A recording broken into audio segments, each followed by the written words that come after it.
Don't forget our short tiles on the right side. This is only half a tile. We got 5 full tiles and 1 half a tile, 6 inches on the right side. So this is going to continue. This one going to continue always to the back, and this one going to continue all the way to the back.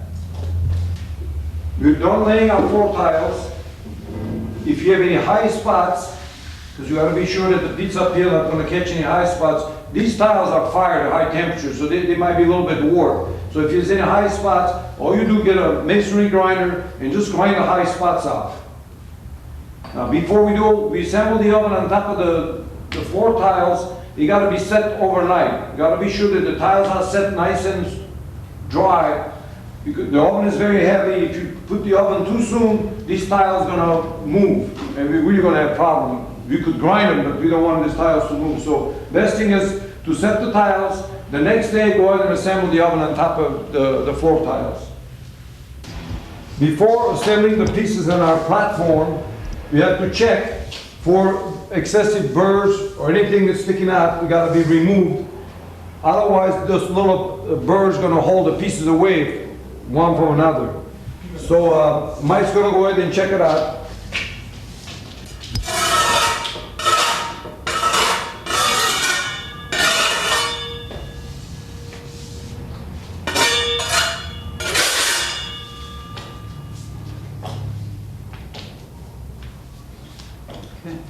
One more thing, all the pieces are numbered. Example, this is number 5, upside down, but it's number 5. There's a number 6. Automatically, this number 5 is going to go next to the number 6, and so on. This is the number 1. We're going to have number 2 over here.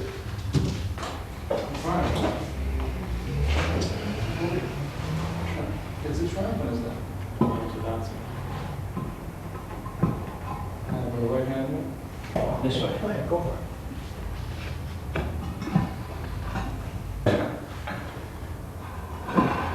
That's it. Put them together. Hit you there? Screw it. That's it? Yes. Our base is set, if you notice, 8 inches from the front, 21 inches from each side.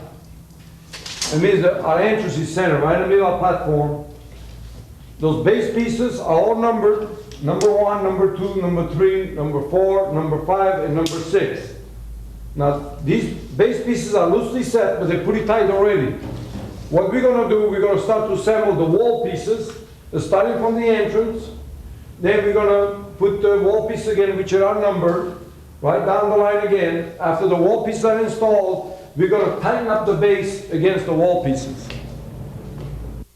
We got the entrance piece in place, perfectly centered on the base pieces. We put number 2 right here on. Then we came on this side, put number 6. We're going to put number 3, number 5, and the last cone-shaped piece we're going to put is number 4, right in the middle. Everything going to be boxed in by itself. All the pieces are going to be tightened up one against the other, real tight, until they're nice and snug. Just bring them all in until they stop, and that's it.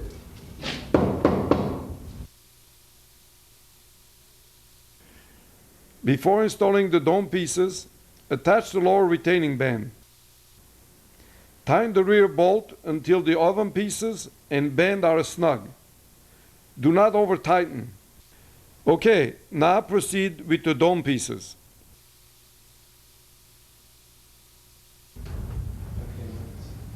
We have one half of our dome on. The only thing we have to be concerned is pretty simple. The inner wall of our dome, this dome sphere, got to be centered with the inner walls. All we have to do is make sure that this wall is parallel to this one. We centered our dome. We get a couple of pencil marks.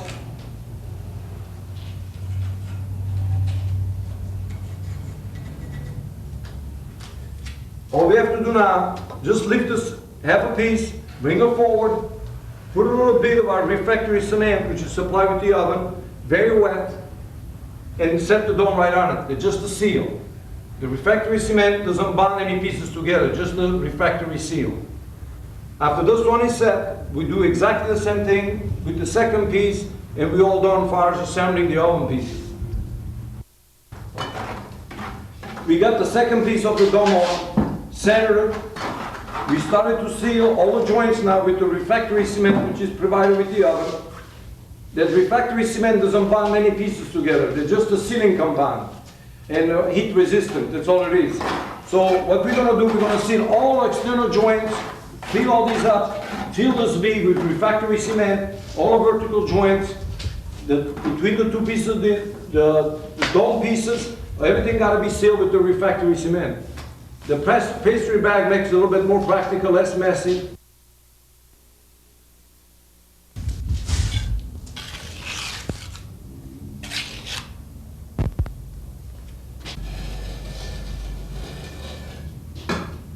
Any openings, any joint can be sealed with this refractory cement. Just a precaution, we don't want any vermiculite to come into the oven or perlite to come into the oven 10 years down the way. So.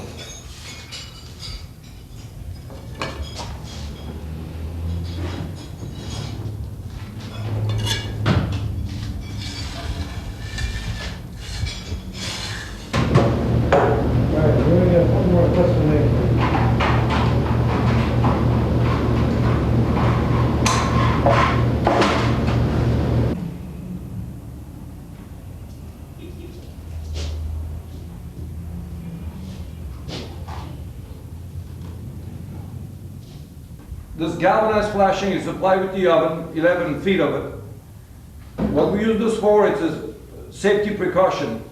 We're going to add this to our joints, which are already sealed with refractory cement, to be sure we're putting galvanized flashing right over the joint. It's very simple. We supply you with the gasket sealer. This goes up to 1200 degrees, the silicone sealer. All you have to do is put a nice bead on each side of the flashing. The most important thing, the dust got to be removed from the oven pieces. Silicone will not stick to dust. So once this is clean, we apply 2 lines of the silicone sealer.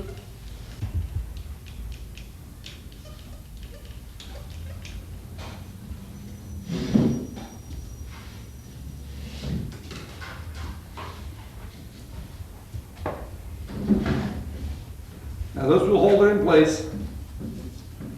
So once it's dried up, it'll never move. There's no way anything going to get into the oven. We're going to continue the same thing with sealing the joint between the 2 dome pieces. We just formed this piece right over. It's got a little notch with a hammer and bend this edge just like this, because it's pretty thin galvanized flashing, so it's easy to form. So you got to get as close as possible to the original shape. Our silicone will hold it in place naturally, but if you got a shape pretty close, the silicone will hold it in place, it'll never move. We supply with the jar or high strength refractory cement. This is used to repair any little chips in the oven pieces. If they're small, we can go ahead and repair with this material. But for sure, it's got to be used to seal the joint between the base pieces and the floor tiles. In order to stop ashes to go between the 2 pieces, we put a little bit of refractory cement right between the 2 pieces, sponged clean, and we all set with it. We supply with a large bag of low strength refractory cement. This cement doesn't bond any pieces together, just actually a sealer to seal all the joints. We seal all externally only. All the joints are sealed with this refractory cement. The top, all the joints externally is no problem. Naturally, this low strength refractory cement was applied to vertical joints also. Afterwards, we put our silicone sealer and our metal flashing over it. At this time, we have to make a decision. We have 3 options to finish the front part of this oven. One will be, if you require grease hood, because a lot of CDs require grease hood nowadays, if a grease hood is going to be over the oven, we could come with our cement rack right across the front of the unit, and don't put anything in front. The smoke will come out of here, it'll go up, it'll be sucked right into the grease hood. You'll see the black mark in front here. A lot of people like that look. Or the second option, Again, if you have to have a grease hood over, you could put a static shield in front of it made out of copper, stainless steel, will bolt right to the space of the oven. Again, you cover the front completely with cement blocks. You have that option. And the third option is we'll supply you with one of these hoods with the oven. This hood, which what we're going to do now, is going to be sitting right in front of here. The grease hood or the flue going to be connected to that, and the smoke will go straight up. This is the second option. This is what the unit will look like. The hood will be sitting on top there, and this will be sitting in front of the oven. This will cover the black marks, and also will work as a protective shield because there's a lot of hot air coming out of the front of the unit. This is double wall. It's galvanized inside. This is an air gap between the two. This could be stainless steel or copper. And we got all those directions in the back of our installation book. This door plate is supplied with the oven. It's 1/4 inch thick, just metal plate. This can be covered with stainless steel or copper if desired. This plate is mounted in front of the face plate. It will give us a chance to finish our tile work in front. This plate is glued on to the face of the oven. The important thing to remember is before we put our silicone sealant in the back of the plate, this got to be perfectly clean. All of this got to be removed. Again, we can glue on dust, so this got to be real clean. And the plate goes on first, then the precast hood that comes into the oven goes on next. Oil is applied on a hood surface and also on the entrance surface. The reason we're doing this, we don't want the mortar to bond to the oven front place because the oven's going to be moving forward when under expansion, heat expansion. So a little bit of oil, any kind of oil is applied to stop the mortar to bond to the oven surface. You notice we took our form off. We have our 4 inches of a concrete base, our inch of lean cement, and our oven floor tiles. We also provided 2 spaces, 2 openings for storage. If you want to store wood, it's a good idea to check with your city fire department code. Every fire department has different codes for wood storage. Example, most of the cities require this inside to be lined with galvanized steel. In order to put the wood in, they want you to be able to clean the wood ashes out, the wood residues out. Some fire departments want you to take the wood out at night. So what you do, you build a container with casters underneath, with a lid, galvanized lid over, so you could at night, if you have to, take the whole container out, and in the morning bring it back in. The city also requires, if you're going to put a door, the louvers should be faced towards the bottom. The main reason for that, they don't want any embers, just in case the embers might fly over the wood, the spiral light, maybe catch fire.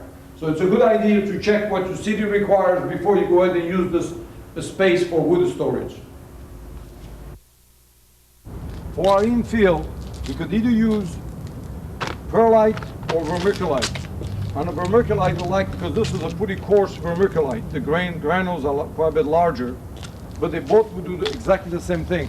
What we want is a very lean mixture, 16 cubic feet of vermiculite or perlite to 1 bag of plastic cement. That's got to be mixed first, the vermiculite and water, then we add the plastic cement. Then the whole mixture is poured in a cavity between the oven and our 4-inch cement block shell around it. We're going to fill the vermiculite fill 4 inches over the top of the oven.